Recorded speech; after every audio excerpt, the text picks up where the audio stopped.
Get the Friendo Club set up today and get access to over 700 Going In Raw bonus episodes, our monthly Big Blue predictions challenges, and the ability to ask questions at Going In Raw. We also offer the Steven Larson comic book and exclusive Friendo Club t-shirt. Just hit join here at youtube.com/Steven Larson or go to patreon.com/Steven Larson to sign up.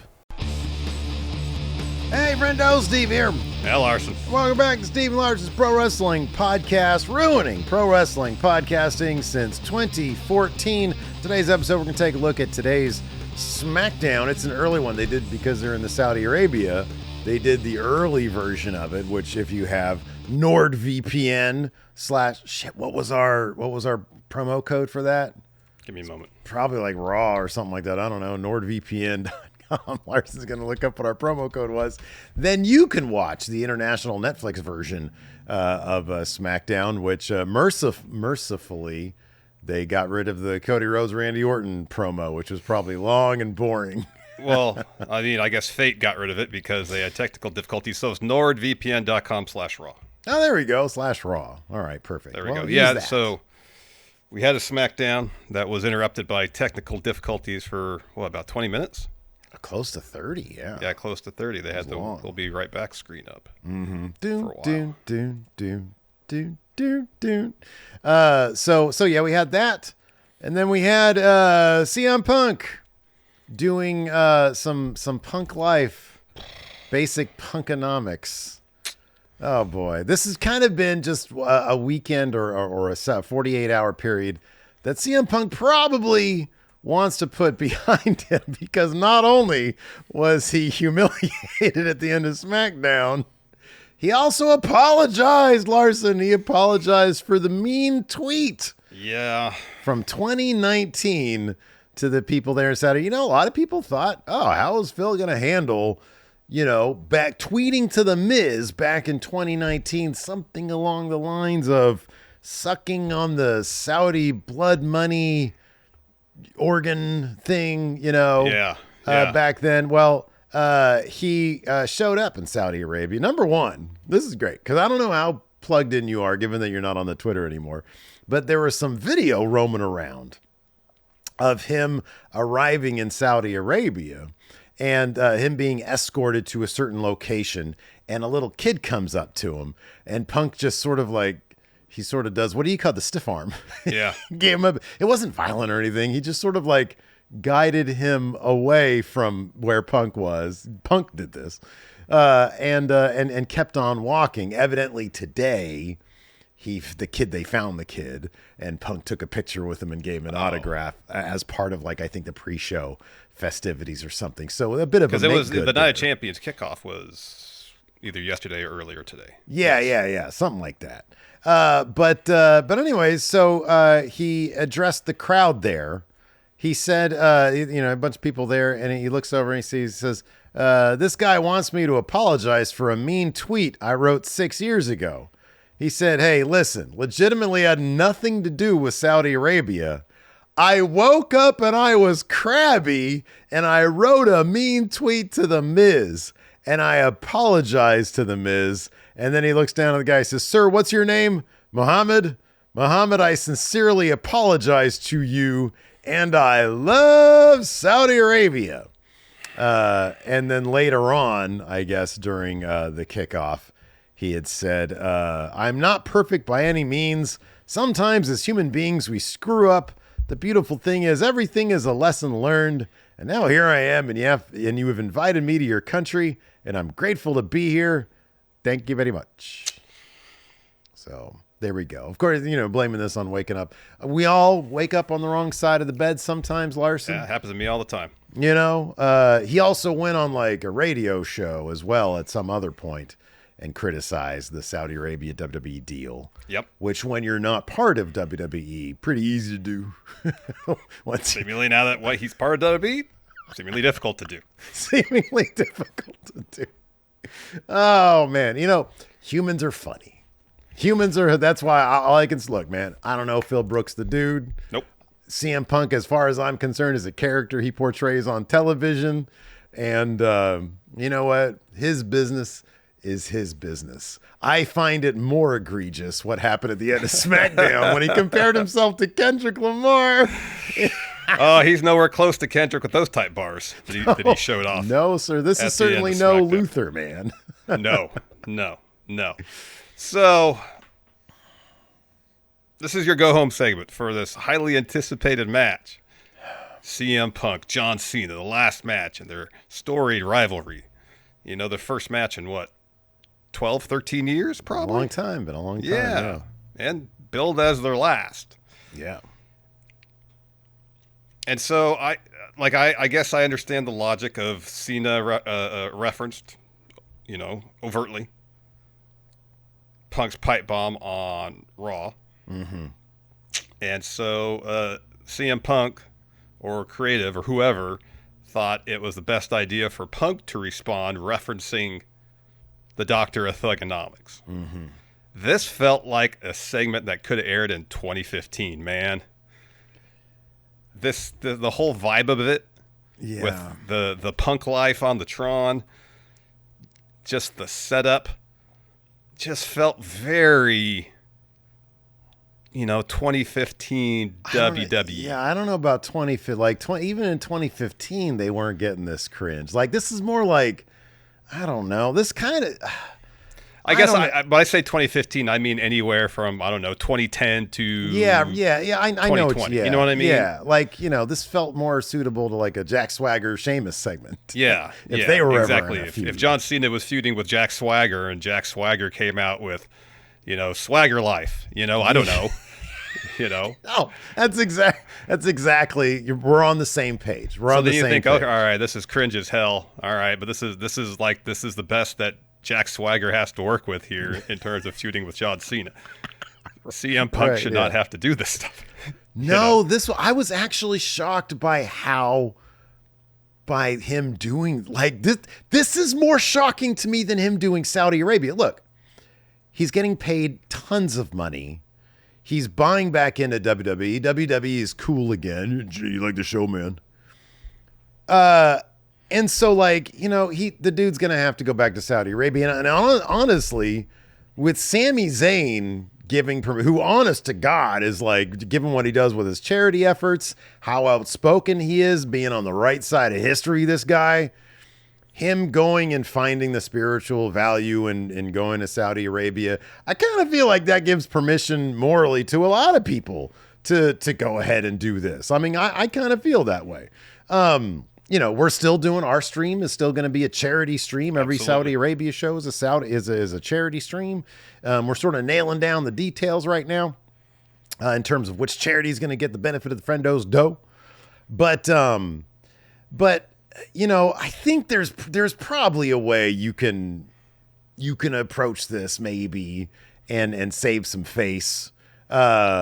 What's more shocking to me is that he did this segment. Creatively, he looked at this and was like, I mean, is he just so jet lagged that he's like, God damn, okay, yeah, I got nothing, guys. I'm on fumes. Whatever you want me to do. Who's all right, put this on. Say that this wasn't his idea, Steve? Oh, no, don't do that. Until I know that this was his idea, I would not put this on anybody. I would not put that on anybody. Maybe this is the real litmus test. All right, let's see if Punk is going to be on his best behavior. Let's give him this. This honestly, this felt like an old school Vince rib. Yeah, because this seems like something in 2011. If he'd been presented with this, he would have like thrown it in somebody's face. Yeah, right. And that's how John's line last week or earlier this week, where he says, "You're not a punk, you're a capitalist." That's probably the truest thing. And there's nothing wrong with wanting a lot of money. But 2011 Punk would have absolutely thrown, like, he would have gotten the writer fired that proposed this, because there's no way you can, as soon as the Tron hit and the Punk life is like doing the weird Windows screensaver motion across the giant screen there in Riyadh. Stage looked great. It's like a WrestleMania. Stage looked great. It was huge. Yeah. WrestleMania or better quality entrance ramp. Yeah, it was just massive. Yeah. As soon as that happened, I was like, oh no. I know, me too. you're officially Punk. You're officially old now. Yeah. Like you look, the gray in the beard, the math of the age, whatever it is. This made it old. This made him old. Yeah. And so he comes out and he's decked out in the old Thuganomics type gear, but like with CM Punk flavor, it's all Chicago. Yeah, right? he's got the Cubs jersey. I love those powder blue Cubs jerseys. They look great. Well, you can't wear it because he looked awful in this. And then he has like the thing and it says drug free on the thing, which and he's got a Bulls hat kind of on to the side. Yeah, like that. So. Yeah. He's got the chain. Yeah, the chain.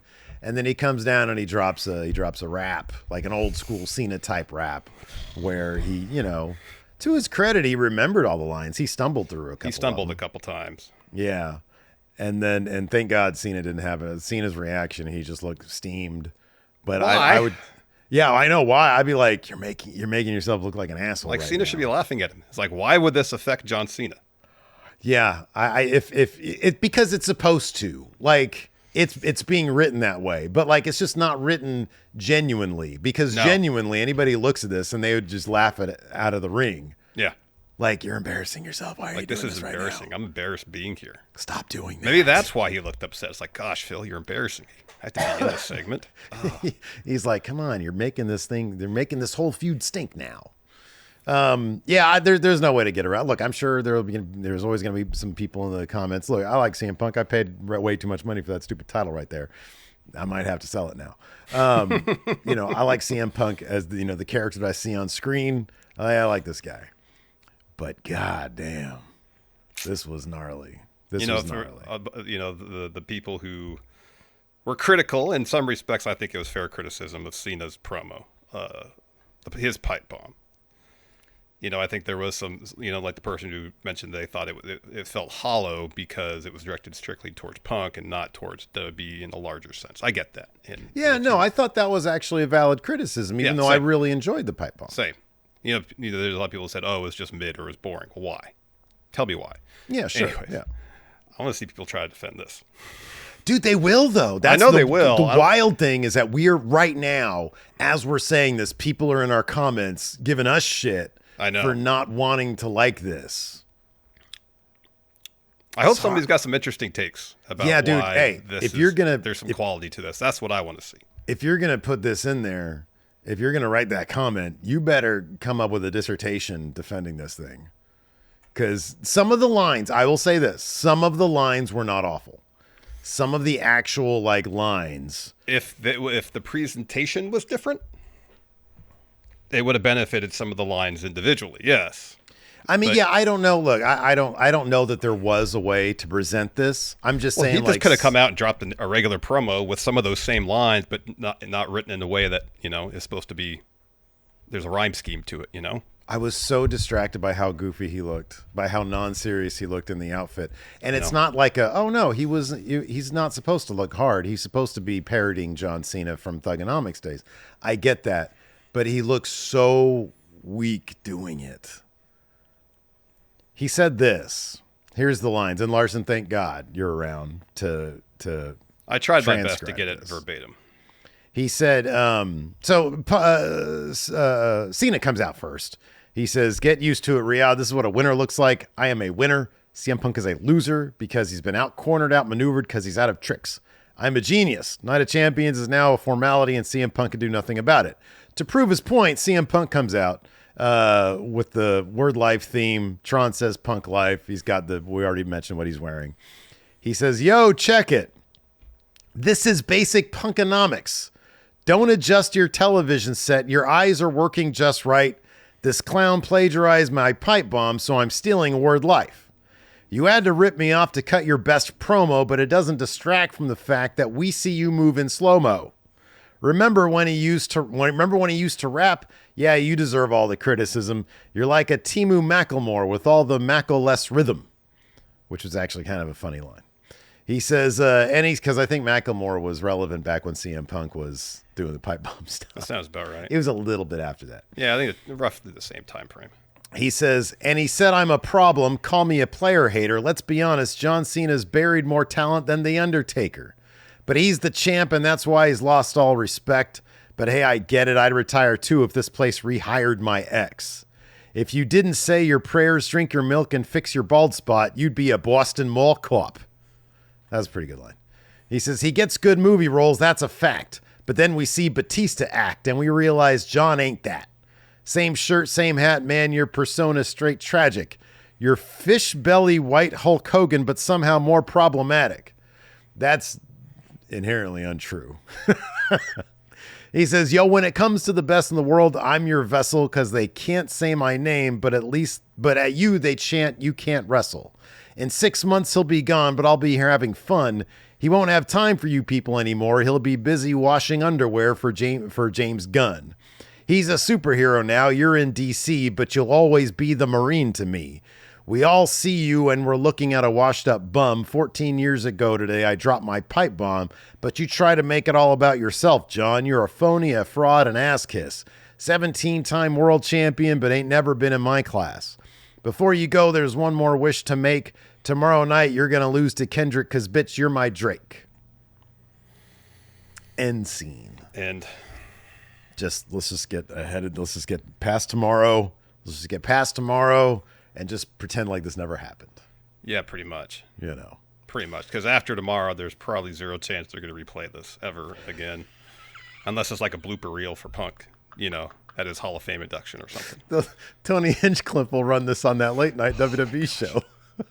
He don't need to roast anything. Just air this. Oof. Oh, man. Oof. Yeah, not a good go-home segment. Look, I'm a Punk guy. I'm a CM Punk guy. You have been as long as I've known you. As long as you've known who Punk is. Yes. I've known you that whole time. You've been number one Punk fan that I know. Hey, this guy's pretty cool. I like CM Punk, Oh, boy, oh, boy. You're one of the few people that bought that yellow shirt he purposely told him to make ugly. Yeah, really liked it. Wore like once. Wore like one time. It is a really ugly shirt. It's a really ugly shirt. But you liked it. You liked it enough to buy it. I didn't think I had the shirt. I had the hat. Yeah, you had the yellow shirt. You had the bright yellow shirt. I bought both of them? What a mark. With GTS on it, yeah. Jesus Christ, what a mark. That's how much of a Punk fan you are and were. Yeah. You spent how much money on that title? A lot. Yeah, but I sort of also crowdfunded it because then I turned around and was like, all right, I'm going to do some extra work, and a bunch of people started kicking me money. So, it is a really cool looking title, though. Yeah. It is. The craftsmanship is amazing on this thing. Yeah. So. But you wouldn't have bought that for anybody other than CM Punk, right? Oh, I don't know. Hangman Adam Page, if he had a really cool one, I'd buy that shit. All right. Hangman Adam Page is super cool. Yeah, he is super cool. Oh, man. So, yeah, anyways, I guess Punk stood tall here. Yeah, he did. He should win this match tomorrow, though, because this this doesn't look like him standing tall. Honestly, Cena really did stand tall here. I guess so. I don't think anybody stood tall here. I think it was an embarrassment for both of them. Yeah, who won here? Oh, nobody won. Fans lost. There's no reason, other than it's written that way, that John Cena should have been like, oh, gosh, this crushes me. Yeah, I don't know. I honestly think that maybe they just didn't think this was going to air in the U.S. Maybe. They thought, they were like, oh, no, it went out. It went out, so we'll do this cheesy segment. That could be. But they're like, no, the show came back on.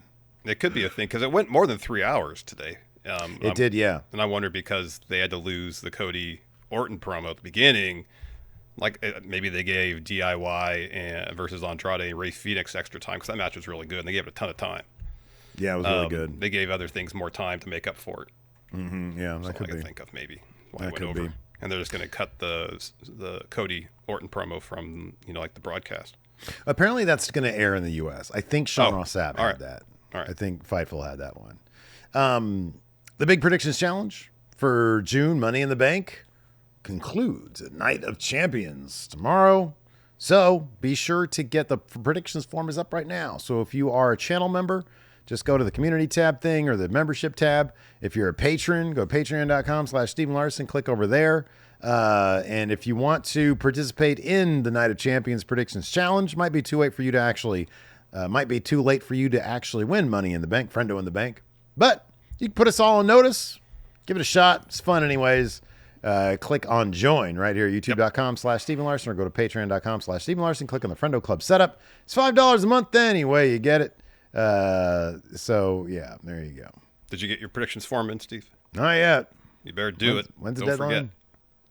right before Night of Champions starts tomorrow. I got plenty of time then. You got plenty of time. I got mine in. I got to take some chances. I'm going to be a contender. I'm a ways back. All right, man. Well, have at it. We also had a last woman standing match for the WWE Women's title. It was the main event match of the show. We had a lot of broken tables in this one, and an attempted cash-in. Naomi comes running down because, boy, these two really beat the shit out of each other. They're both barely made the 10 count. Naomi's music hits.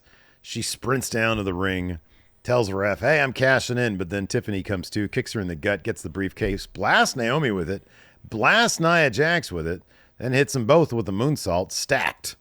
Nia beats the 10 count, looks to suplex Tiffany out of the ring. There's a pair of tables there. Tiffany escapes that, hits Nia with the briefcase, and then sends her through the tables. Nia cannot beat the 10 count. And so Tiffany Stratton gets the win. I like that these two have like this kind of forever feud going. I feel like it's probably going to be it for now. Yeah. I'm sure Nia will move on to something else. And Tiffany's SummerSlam opponent will be coming out of assuming that Jade wins. If it's Asuka, obviously it'll be Io, and they'll find somebody else. Might still be Jade for SummerSlam. I don't know. But I mean, the way the segment went with Asuka and Jade, seems like Jade's winning. Yeah, I could see that. Yeah. We'll talk about that more a little bit. First, though, we have a new women's U.S. champion. So we had Julia taking on Zelina Vega tonight, or this afternoon. Preceding that, we have a Julia video package. She's talking about how the U.S. title means a lot to Zelina, but she says for herself, it's just a stepping stone.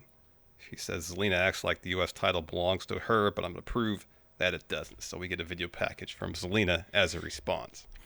She kind of says at the end that if Julia wants the U.S. title, that she'll have to pry it from her cold, dead body.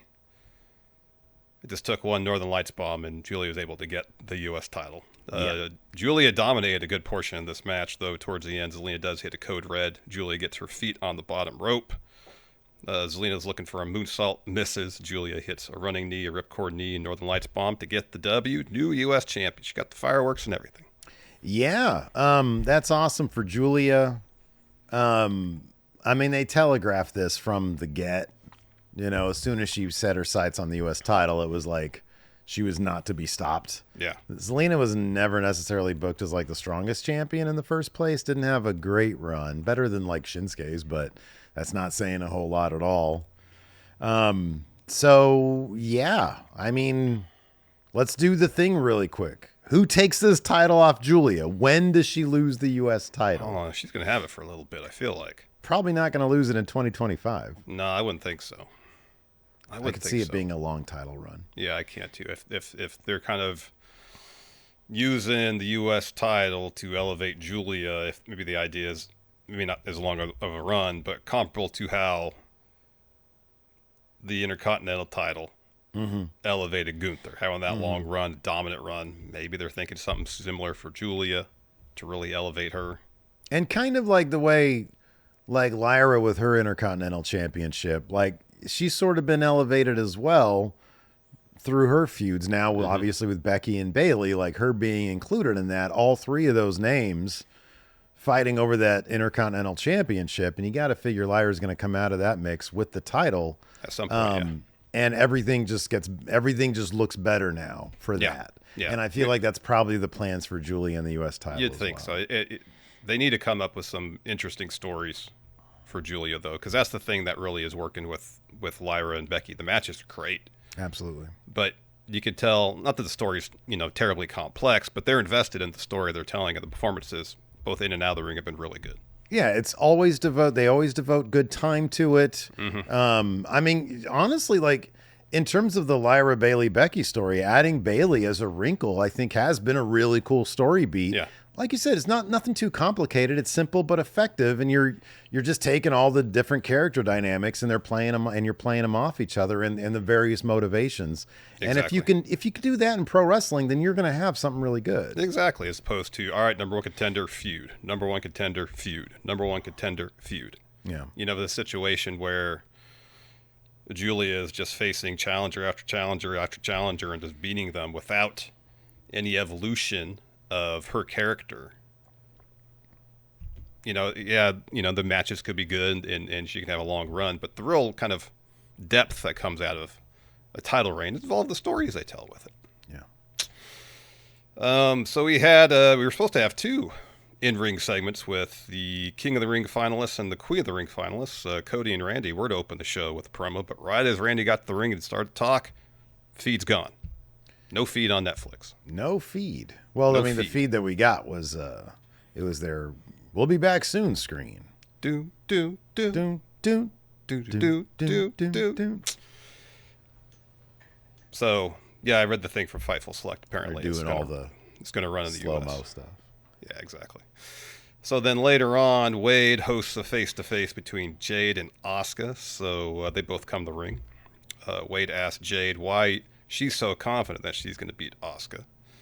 And Jade says, most people get nervous around Asuka. Not me. I see a match against Asuka as an opportunity. This isn't pressure. It's purpose. SummerSlam, I don't plan on just taking the title. I plan on taking the whole damn throne. So Asuka responds saying, Jade, you're strong, but power isn't everything. I've got skill and experience. Do you know who I am? I'm Asuka. Then she talks in Japanese for a bit and then punctuates it by saying, because no one is ready for Asuka. And Jade says, oh, you're going to regret that. They're interrupted by Naomi. She walks to the stage, says this briefcase says that they can fight over the crown, but I have all the power. I can do whatever I want. Maybe I'll cash in tonight during the last woman standing match, or maybe I'll wait till one of you have the title to cash in. Jade, you hate the fact that I'm the one with the power to take it all away from you, just like I took away the tag titles, took away months of your career, and took away the big 3. It brings me pleasure when I think about ruining the biggest night of your career. So at this point, Naomi's on the apron. So Jade just blasts through Asuka to get to Naomi. Asuka gets up, lays into Jade with some kicks, and then Naomi gets back on the apron while Asuka's leaving to talk shit to Jade. Yeah. That should be an interesting match. But yeah, I feel like Jade's gonna take this one. Yeah, I just think she's who they're building up right now. I know Asuka's back, but you can pretty much if you want to do Asuka Io, you don't need Queen of the Ring to do that. You just do it. Mm-hmm. She has the resume, but they're building up Jade. So I think she's gonna look like $1 million as a Queen of the Ring. Yep. So we get a segment backstage with Solo and JC Mateo. JC's taping up. He's got a match against Jim Uso. Mm-hmm. And Solo tells him to go out there and remind Jimmy what it's like to have nobody. Take care of Jimmy. Tomorrow night I'm going to take care of Jacob. After this weekend, everybody's going to see that we're just getting started. So that match is next. So JC gets the win after Solo distracts Jimmy. And JC hits Tour of the Island. Solo gets in the ring after the match, helps Jimmy up, and pitches him on joining up with him and JC. Instead, Jimmy slaps Solo. So then JC lays out Jimmy from behind. Solo's about to hit Jimmy with a spike. When Jacob's music hits, he runs the ring. He hits JC with a pop-up Samoan drop. Makes a move towards Solo, but Solo gets out of the ring. And then Jacob hits JC with a moonsault. Jimmy gets to his feet. And he and Jacob have a bit of a stare down. But then he pushes Jacob out of the way to super kick Solo because Solo had gotten the ring behind Jacob. Yeah. So later on, Jacob's leaving the arena. Jimmy steps up to him. He was like, hey, man, I didn't need your help. Larson, the floor is Oh, yours. sorry. I was looking ahead. I didn't need your help last week. Is there a problem? I say, no problem, Oos. I should have stepped up to Solo a long time ago like you did. You need to get in where you fit in. And then they'll be, and then we'll be all right, Big Jim. And then Jim says, yeet. You And know then what I believe Jacob says, You know what I mean? right. Yeah. Yeah. It was like, it was all 3 of his catchphrases. Get in where you fit in. Well, there's no all gas, no brakes with it. Oh, you're right. Yeah. There wasn't that. There was, what was it? Keep it 100. Oh, yeah. So You he did say said, that. Jim, make sure you get in where you fit in. If I'm keeping it 100. I'm keeping it 100. And then, You know what I mean? You know what I mean. But no all gas, no brakes with it. Yeah, but he's learning the catchphrase thing. He's like, these are all going to be T-shirts. So I'm going to say them ad nauseum. Yep. Yeah, I mean. So we get this quick backstage segment where Charlotte's walking. stops when she sees Alexa Bliss, and Charlotte's like, hey, I don't need friends. Hey. And Alexa's like, I'm not trying to be your friend. I just think it'd be a good idea if we were on the same page. Think of this as an alliance of convenience. Continuing saga of Alistair having beef with Ron Killings. Ron. So we have Aldis and Pierce backstage. They're talking about what they should do with the women's tag titles. Alistair steps in. He's like, I had a match last week. Ron. He really wants that win over Kit Wilson, doesn't he? He's like, I fucking hate Kit Wilson. He's a prick. I want him. Do you know how many pieces of prime rib he's taken the last end cut of? I set up cameras. I know he is the prime rib thief. So Truth steps in. He just walks in. He's like, I'm driving now. And then he's looking at Alistair like, back up. And he's like, I want a rematch against John Cena. And Aldis is like, listen, Cena's here for Punk, not you, man. You had several chances. And Truth's like, nah, I'm here for Cena. He walks out. And then Aldis is like, look, Alistair, I'll address your concerns shortly. And then Alistair follows Ron out. So later on, Truth interrupts commentary, gets in the ring. He says, I'm Ron Killings. I'm the truth, the whole truth, nothing but the truth. This guy's really hammering home the catchphrases here. He says, John Cena, I'm not letting this slide. I want you right now. Where you at? Let's go. Alistair comes in behind him, hits him with a black mass, kneels down. He's like, I told you, Ron. In a way, we're even now. I told you, Ron, not to drink from that cup. So again, maybe it's a catering thing. You know, Truth shows up. Alistair's at the table, but his cup filled with Pedialyte or whatever hydrating drink he has there. and Truth's like, whose Pedialyte is this? And he's like, Ron, don't drink from that cup. That's mine. And he's like, Pedialyte, hydration. And he puts it down. And that steams Alistair. It's just debacle after debacle backstage. If it's not that son of a bitch Kit Wilson taking the prime rib ends, it's Ron drinking from the cup. You might be onto something there. Could be. Could be. Maybe Alistair should maybe bring his own food. He's learning. He said, why should he? No. Why should he? There's decorum. There's protocol backstage. Don't. Evidently not if he's having continued issues. It's chaos here. Yeah. If the chaos won't cease, then you have to adapt. Well, yeah, the adapt is the black mass. Oh, all right. Not just bringing your own lunch. No, now he's got to deal with that. No, man, no. Instead, dole out some violence. Well, here's the thing. Bring something that doesn't have to be refrigerated. Just keep it on your person. What's the problem? It doesn't have to be refrigerated? Yeah. A bunch of bland bullshit. He's already drinking Pedialyte. So Alistair's walking around. Why is he drinking Pedialyte? I don't know. You know why? Because this is why it's on my mind.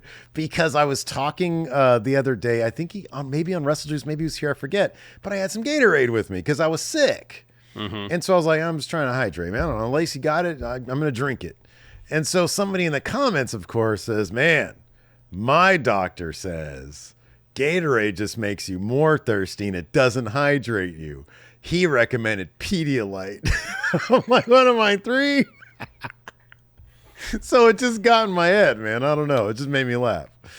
So anyways, I didn't see this next bit, but I'll read it anyways. Sure. Alistair's walking around backstage. Damian Priest steps up to him. Oh, these two of my favorite guys. Alistair says, if Ron really is my friend, or is your friend, tell him to stay out of my business. Stop drinking from my cup of Pedialyte. And Priest says, if you got beef with Ron, handle it face to face next time. I'm sure the outcome will be much different. Alistair leans in and says, I'm sure it will be punishment. And then Alistair leaves. Mello walks up to Priest. Oh, apparently during the Cody-Randy Orton segment, Mello showed up and ate a Crossroads. Why did Mello show up? I don't know. So Alistair, that's what I read online. I don't know if it's true. Mello walks up to Priest, says, if Ron is your best friend, Priest, you should stay out of his business and let him handle it himself. And Priest says, you should walk away. And then Mello says, oh, I get it. The truth hurts. Oh, I see what you did there. Because his name is Truth. End scene. Let's talk about the tag division. Got a lot of time because the Wyatts got a tag title shot and DIY was not happy about it. So they're backstage and they're asking why the Wyatts got a tag title shot, and if they win, it's going to be the end of the tag division as they built it. So the camera widens out, and you see DIY lecturing everybody in the tag division, save for Street Profits and Wyatt Six. So you got Fraxium there, you got Los Garza, you got Motor City Machine Guns. The AAA tag team champions carrying the titles with them proudly. And we had a recap package of them winning said titles during the show, too. So Ciampa says if the Wyatts win tonight, none of us will have a chance of winning those titles. And so there's a bunch of arguing going on. Aldis steps in. It's like, what is going on here? Ciampa says, we're trying to motivate the division. And Gargano says, Aldis, why'd you give the Wyatts a title shot? You got to do something about this. And Aldis says, well, I'll do something about it. He's like, hey, wave somebody over. It's Andrade. He tells him, find a partner. You're taking on DIY tonight. So that match happens later. Andrade's partner is Rey Fenix. This match is awesome. This match they gave it a ton of time. Yeah. And then Andrade and Fenix end up getting the win. Fenix hits Ciampa with a muscle buster. Andrade follows with a message to get the W. Fantastic match. Go out of your way to watch this. It was pretty awesome, yeah. I don't know about this whole throwing together a tag team getting a win over DIY, but I'll take it because this match is great. This match was great. So later on, Street Profits had an interview backstage ahead of their title defense against the Wyatt Six. Byron asks them what their game plan is. Ford says, the last time they had tag gold was 4 years ago, so any tag team out there is out of their damn mind. They think that they're going to take the titles from. So Dawkins says the Wyatts are the only threat they really have, so they're going to approach that threat and take care of it. They start to make their way for their entrance. BFAB steps in. It's like, hey, if you need me, I got your back. Mm-hmm. Yeah.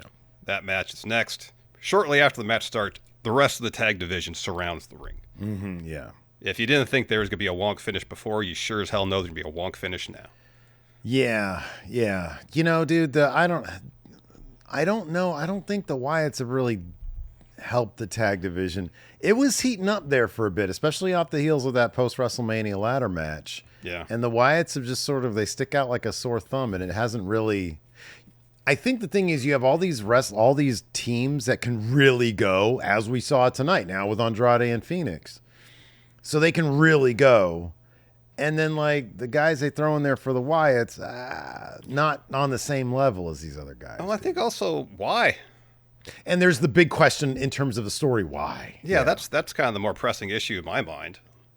Basically everybody at WWE is a good wrestler. Obviously some are excellent and some are really, really good. Yeah, but here's the thing.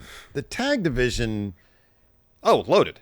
Is probably, in terms of the in-ring stuff, the best division pound for pound they have. It could be. And Loomis and Gacy as a team, they can't keep up. I mean, they just can't.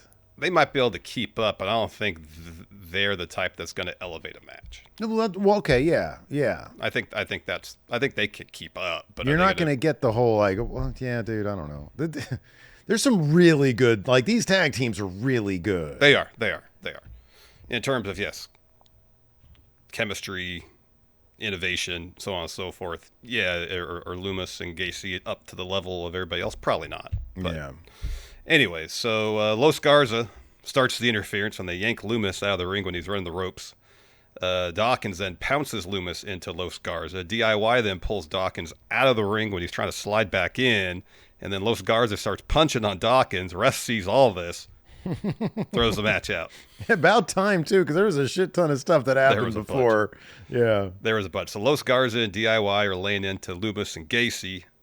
Bo Dallas is on the ramp with Rowan and Nikki Cross. He sends Rowan to the ring, so he lays out everybody in the ring. And then Motor City Machine Guns and Fraxium, they take out Rowan.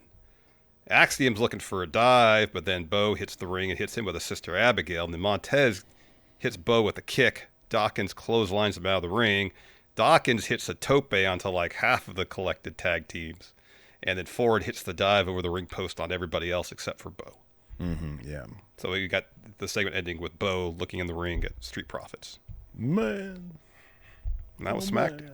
That's a Smackdown, man. All right. Let's go and answer some questions. Let's answer some questions. First up, from Final Fantasy Timeline. It's probably an interesting channel if you like Final Fantasy. Yeah.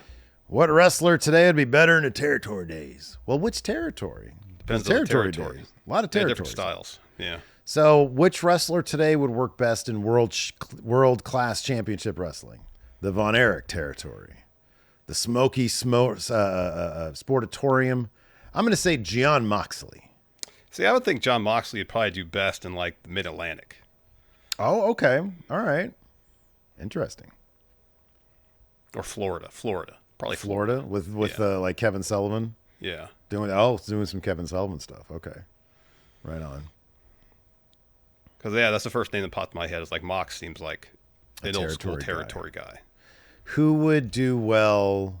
The question is, who would do well in Memphis? Lawler's territory. Yeah, because they were kind of credited with like setting the stage for sports entertainment as we know it. Yeah. So who's a very sports entertainment wrestler? CM Punk. Yeah, after Smackdown, yeah. The big question is who would do great in Eastern Championship Wrestling? Prior to Heyman, Sandman. So it's like Eddie. I think Eddie Gilbert was booking. Yeah, you got Johnny Hotbody, Surfer Sandman. Right, exactly. Jason the Model. Yeah. Yeah.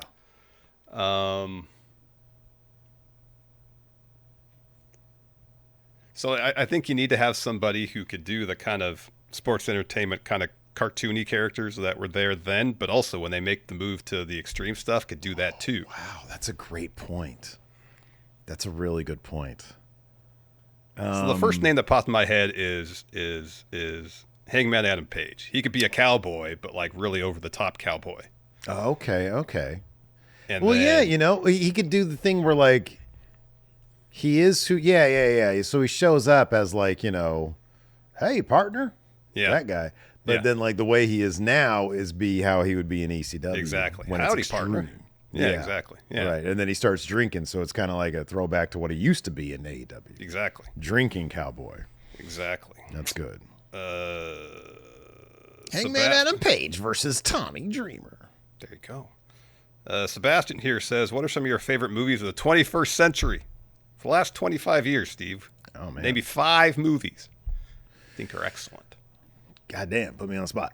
All right. I did. Well, while you think about that, you got some? This is easy. Sure. 24-hour party, people. There will be blood. The 2000s? That's 2001. All right. There will be blood. All right. No Country for Old Men. Good. Drive. Good. And the Oppenheimers. Oppenheimer's good. I'm going to name 5 different movies. Okay, good. Because I include most of those too. I'm going to say The Assassination of Jesse James by the Coward, Robert Ford. Brilliant flick. Zodiac. Oh, brilliant movie. Eternal Sunshine of the Spotless Mind. Great flick.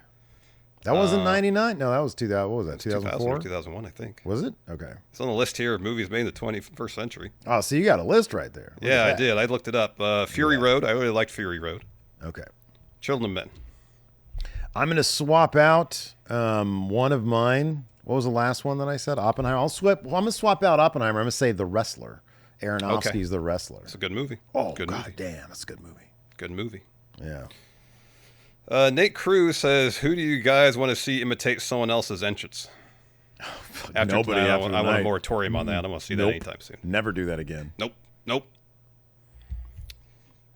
Creamy Beef Tip says, opinion on WWE potentially retiring the women's tag title since Liv is injured. No, don't do that. No. Hey, by the way, happy final 3-hour SmackDown day. That's correct. Hey, we got our way. Dave Matushek, with Hologram finally getting a 5-star match from Meltzer. What the fuck? Yeah, I saw that. The 4-way? Was it the 4-way? Maybe, must have been. With Ricochet in them? I wonder which one it was. What other AEW stalwart should also get their first 5-star match in the future? Well, Hologram did. That's all you need. Hologram needs to get a goddamn title. Yeah, he's like 27-0. Where is his title shot? Honestly, Hologram should have dethroned Mox. For reals. Yeah. All right, who else in AEW needs that 5-star match? Does it have to be a 5-star match in AEW? Because they've had a 5-star match elsewhere? Or is it someone who's getting their first 5-star match? First. Fresh.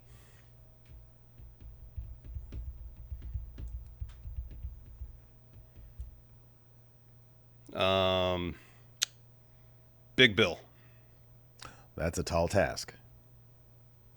Joe the Meme Maker says, with Punk bringing back basic thugonomics, what old inside joke or meme could either of you bring back to annoy the other, to get under your skin? What old inside? Oh, I know. Who stole Big Red? Gosh. Oh. See, just the mere mention of it gets under your skin. There's a lot you can mention. Purple iPhone you can mention.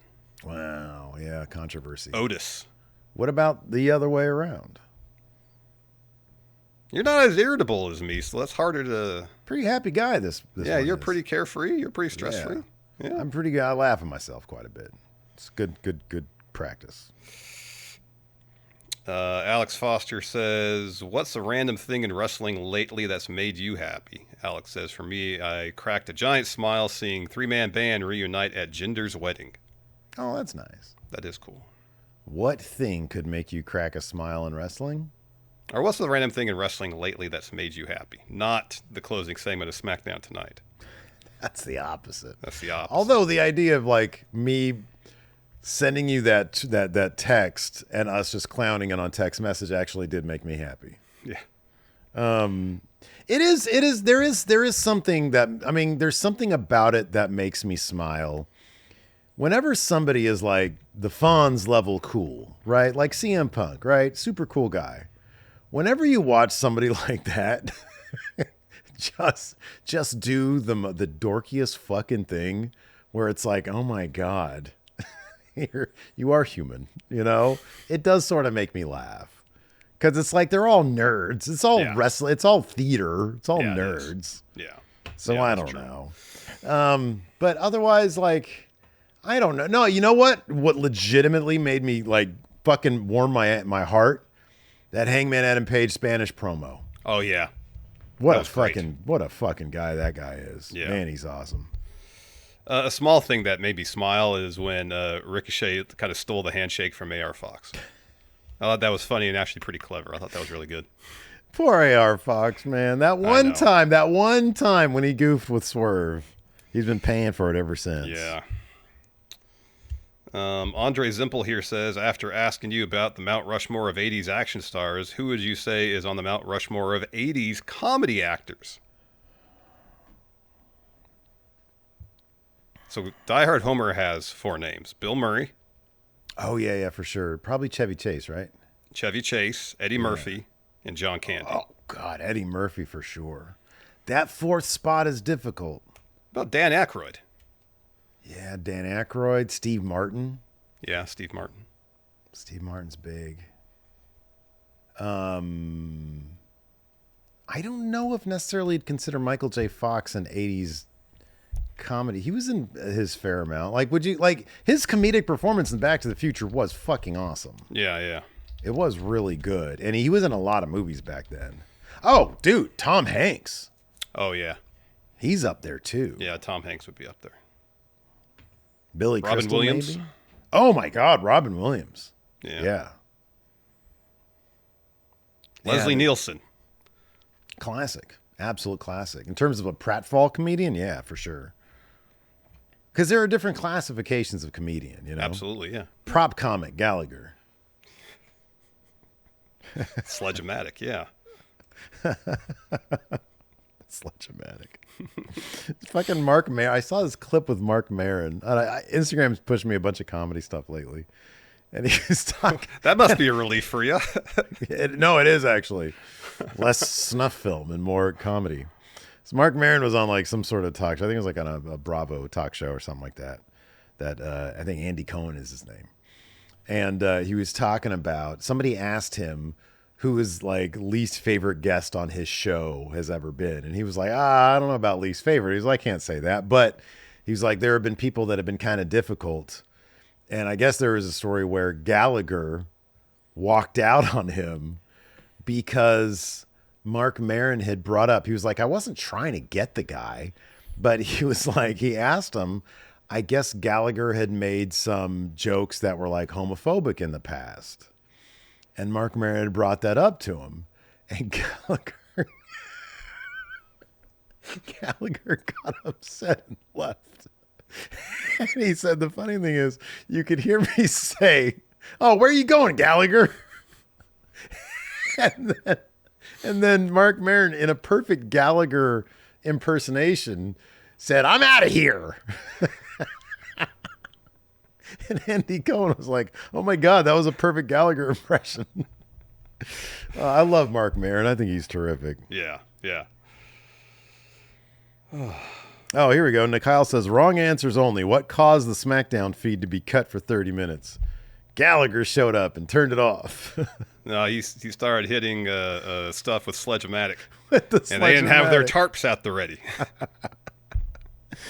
Oh, man. And then we'll end on this one. Or unless you probably have more over there. Got one more here, yeah. Art Guy says, what does Zelina Vega do next?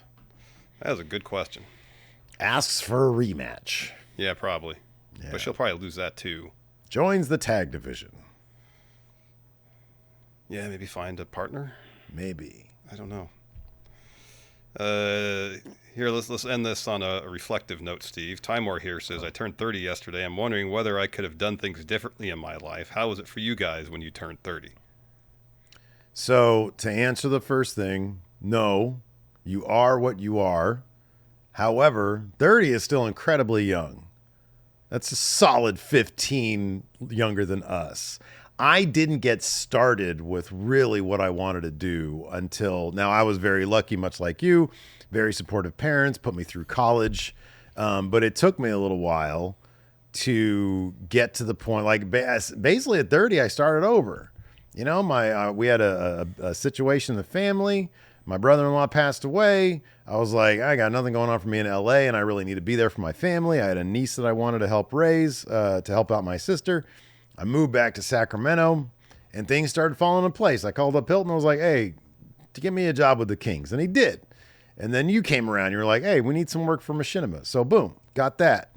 And that started me on the path to where I was. Didn't happen until I turned 30 years old. Yeah. So like 30, you can consider a clean slate. You know, whatever you want to do in the world, you can start on that. College takes 4 years. Yeah. Boom. You'll be done before you know it. Yeah. Yeah. No, I'm kind of the same boat. And like when I turned 30, I wasn't doing much of anything. Yeah. You know, I was 30 when I started working with Machinima. You know, y'all can fuck off for the entirety of your 20s. Have a blast. Have a great time. Then you hit 30. Okay. Maybe it's time to start thinking about what you want to do with your life. You know. Yeah. So, you know, take the lessons of life that you've learned in those 30 years and try to apply them best you can going forward and make the most of it. And guess what? If you're nowhere by the time you're 40, that's still pretty early. You still have plenty of time in your life. Plenty of life ahead of you to figure out what you want to do with it. Exactly. What was the other part of the question? How was it for you guys when you turned 30? Oh, yeah, I kind of just said that. Sort of answered that. Yep. So, yeah. Anyways, on that note, thanks everybody for tuning in. We appreciate it. Till next time, we'll see. So next time is going to be tomorrow. Yeah, 10 a.m. 10 a.m. Pacific time, 1 p.m. Eastern. And for Night of Champions, we'll be doing it live. You know, hopefully we won't have any internet issue. I've been doing a stream for 53 minutes. No, not a single drop frame. I did want to do this before we go. I did want to mention, now that we're the end of June, wanted to mention all the new Friendo Club members who popped up. And I've got a very special guest to do that. We talked about him earlier. He's talking about Pedialyte. Aleister Black is here, zooming him in to read these names. So here we go. This is everybody that joined via either Patreon or channel memberships for the month of June. So here we go, Aleister Black. Hello, hi, everybody. Hello. Hi. It's me, Aleister Black, #1 WWE fan. So happy to be back. Happy for these channel members and friendos as well. These are all people who've joined or rejoined. Alyssa, Ryan Big Dog Hansen, Travis Chapman, Kudo, Jack Frost, Turbo McRadface, Marlon Rutlin, Jay Butler, Jimmy O'Rizzle, CX, Versace Crew, Jonathan Vieira, Jude Missoura, X, Boston Ray. Shit, this thing keeps up. Quick Facts Books, The blind cinephile. God damn, this thing does not. Ray Wrighton. Why does it keep on moving? This is irritating. Just me, James. Marco Juarez Marquez. Ami. Fuck. Chris Boer. Matt, this. All right, let's move over to the patrons.